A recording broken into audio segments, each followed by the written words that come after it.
शादी से पहले हमारी मैडम एक दफ्तर में ऑफिस असिस्टेंट थी, पर शहर बदले जाने के कारण उन्हें नौकरी छोड़नी पड़ी। फिर पहली बेबी 1 साल में ही हो गया। अब वह 4 साल की है। थोड़ा काम खुद कर लेती है, इसीलिए मैडम के पास काम कम और समय ज़्यादा है। अतः एक दिन बोली, सुनो शैलेश। क्या है माधवी? मैं आजकल घर में बहुत उकता जाती हूँ। यहाँ मेरे पास काम ही कितना है, बिना काम के खाली बैठे रहना तो बेवकूफ़ी है। मैं चाहती हूँ कि मैं कुछ पैसे कमाऊँ। हमारे घर की आर्थिक स्थिति भी तो अच्छी नहीं है। माधवी बोली, क्यों? क्या हुआ हमारी आर्थिक स्थिति को? सब ठीक तो है। मैं जितने पैसे कमा रहा हूँ, उन्हीं में हम लोग सुख चैन से रह रहे हैं। और क्या चाहिए? नहीं, मैं चाहती हूँ कि मेरा भी योगदान हो। जब मैं भी कमा सकती हूँ, तो क्यों ना कमाया जाए। डबल इनकम का मतलब है डबल बचत। वह तो ठीक है, लेकिन घर को चलाने में तुम्हारा बड़ा योगदान है। मेरे अकेले के बस की बात नहीं कि मैं नौकरी भी करूँ, बच्चों को भी देखूं और घर भी संभालूं। सुचारू रूप से घर चलाती रहो, यही बहुत है। नहीं, मैं नौकरी करना चाहती हूँ। घर कौन देखेगा? और फिर इस शहर में तुम्हें नौकरी कौन देगा? इसी के पीछे तो इतने दिनों से मैं तुम्हें बोलने में झिझक रही थी। तुम ही कोई उपाय बताओ ना। मैं क्या बताऊँ, यह फैसला तो तुम्हें लेना पड़ेगा। क्यों ना एक आया रख लें। फिर मैं किसी मॉल में सेल्स गर्ल्स का काम तो कर सकूंगी। कोई आया माँ की तरह बच्चों को देख नहीं सकती। और फिर जितना तुम कमाओगी वह आया ले जाएगी, और जो परेशानी होगी वह अलग से। सेल्स गर्ल्स को तो 12-12 घंटे खड़े रहना पड़ता है। अब तुम 35 की होने वाली हो। 20-21 साल की लड़कियों के सामने क्या टिक पाओगी? शैलेश ने कहा। तो मैं घर में रह कर भी कमा सकती हूँ। तुम घर भी चलाओ और कमाई भी करो। इसमें मुझे क्या आपत्ति हो सकती है? मुझे तो खुशी होगी, लेकिन करेगी क्या? सोच कर बताऊंगी। क्या माधवी चुप हो गई? मैंने सोच लिया है कि मैं कंटेंट राइटर बनूंगी। 8-10 दिन बाद माधवी शैलेश से बोली, वाह क्या बात है। राइटर बनकर तो पैसे कमाओगी ही, ख्याति अलग से होगी। क्या लिखोगी? ऑनलाइन बहुत सी कंपनी कंटेंट राइटर मांगती हैं। मैं उन्हें अपना बायोडाटा भेज देती हूँ।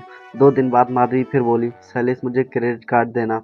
2000 रुपये का डिपॉजिट एक कंटेंट अपनी कंपनी को भेजना है। वे कहते हैं कि उनके मूल कंटेंट का मिसयूज ना हो, इसीलिए वे क्रेडिट कार्ड से पैसे मांगते हैं। बहुत बड़े पैमाने पर आरंभ कर रही हो, शैलेश बोला। घर में 2-3 दिन शांति रही। माधवी दिन में 4-5 बार कंप्यूटर खोलकर देखती कि कोई मेल तो नहीं आया। फिर एक दिन बोली, वे मुझे ऑनलाइन इंटरव्यू के लिए बुला रहे हैं, पर मुझे उनका ऐप डाउनलोड करना होगा, जिसकी फीस 2000 रुपये है। शैलेश के 2000 रुपये और गए। 5 दिन बाद उसे पीडीएफ फाइल मिली, जिसमें शायद 500 पेज थे। उसे उस संक्षेप में इंग्लिश में हिंदी अनुवाद करना था। सुनो, यह बहुत कठिन काम है। कंप्यूटर पर पढ़ने में बहुत कठिनाई हो रही है। फॉन्ट एक बहुत छोटा है, इसके प्रिंट करा लाओ।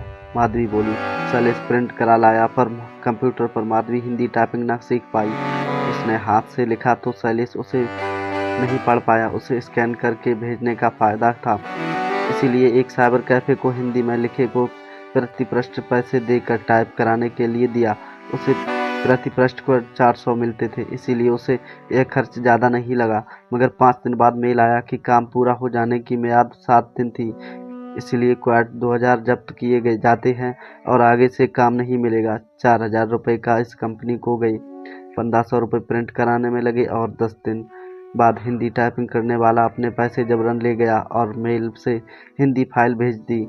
शैलेश ने उत्सुकतावश उसे खोल कर देखा तो पता चला कि एक तो अनुवाद गलत था, और दूसरे टाइप करने वाले ने 1000 गलतियां छोड़ रखी थी। काम के चक्कर में 1 महीने का चैन भी गया और पैसे भी बर्बाद हुए।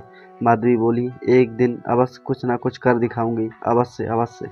अभी फिलहाल मैंने पैसे कमाने का दूसरा जरिया ढूंढ निकाला है। 1000 रुपये तो गवा चुकी हो, अब क्या इरादा है? तुम्हारी इसी कंजूसी को देखते हुए तो मैंने पैसे कमाने की ठानी है। मैंने ये तय कर लिया है कि मैं बच्चों के कपड़ों का व्यापार करूंगी। तुम कहाँ से कपड़े लाओगी? शैलेश ने पूछा। माधवी बोली, मैंने होलसेल मार्केट पता कर ली है, वहाँ 80% डिस्काउंट मिलता है। उन्हें बेचूंगी तो पैसा ही पैसा होगा। घर के बाहर एक बोर्ड लगा दिया, नए फैशन के बच्चों के कपड़े। शैलेश बोला, तुम्हारा युक्ति ठीक है, चलो ले आते हैं को 500-1000 के कपड़े। हाँ, कुछ नए डिज़ाइन के फ्रॉक वगैरह। मैंने एक स्टोर में शादी से पहले सेल्स का काम किया था, मुझे इस लाइन का एक्सपीरियंस है। यह बात बार बार दोहराती। अगले दिन जब शाम को शैलेश घर लौटा तो ड्राइंग में कपड़े बिखरे पड़े थे और घर के सारे गिलास प्याले इधर उधर लुढ़क रहे थे। माधवी बोली, पुरानी डिजाइनों के कपड़े ले आई। 10-20 औरतें आईं, चाय भी पी और सारे कपड़े खोल कर चली गईं। एक पैसे की कमाई नहीं हुई। 4-5 अपने बच्चों को पहना कर देखने के लिए ले गई हैं। शैलेश बोला, पहले ही दिन 10,000 रुपये का चूना लगा। अच्छा, अपनी लड़की को यह फ्रॉक फिट लगेगा तो मानूंगा कि तुम्हारा टेस्ट अच्छा है। माधवी ने पहना कर देखा, टाइट था और खींचने पर फ्रॉक फट गया। तभी कोई खरीदार आया जो 5-6 कपड़े ले गया था।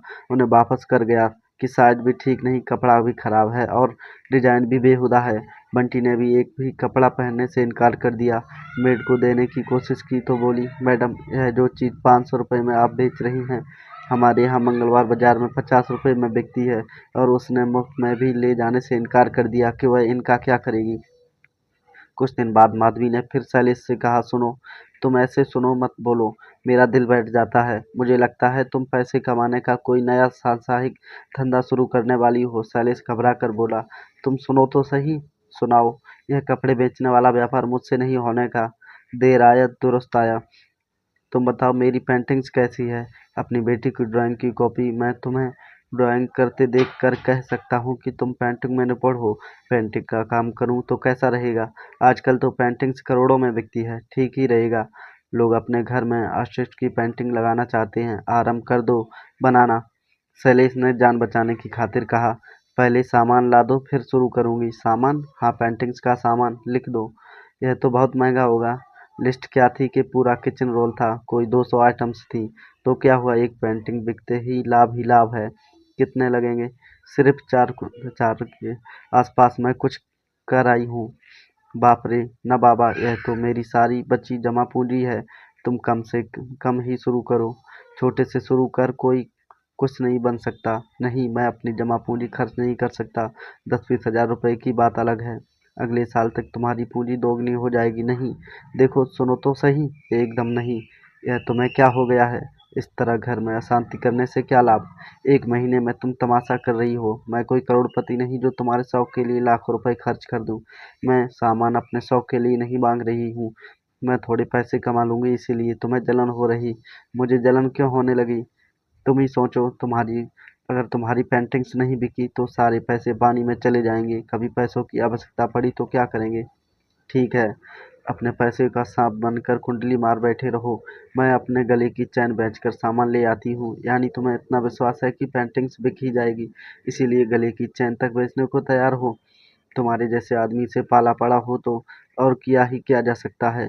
गले किचन में मत बेचो, कल मैं बैंक से लोन ले लूंगा। अब हमारे घर की सारी दीवारों पर पेंटिंग्स हुई हैं, पर्दों पर रंग लगे हैं, वहाँ शीशियाँ इधर उधर बिखरी रहती हैं। ड्राइंग रूम एक कोना माधवी ने हथिया लिया जहाँ उसका सामान पड़ा रहता, और 30-40 कैनवास आदि अधूरी पड़ी हैं क्योंकि माधवी गेंदे के फूल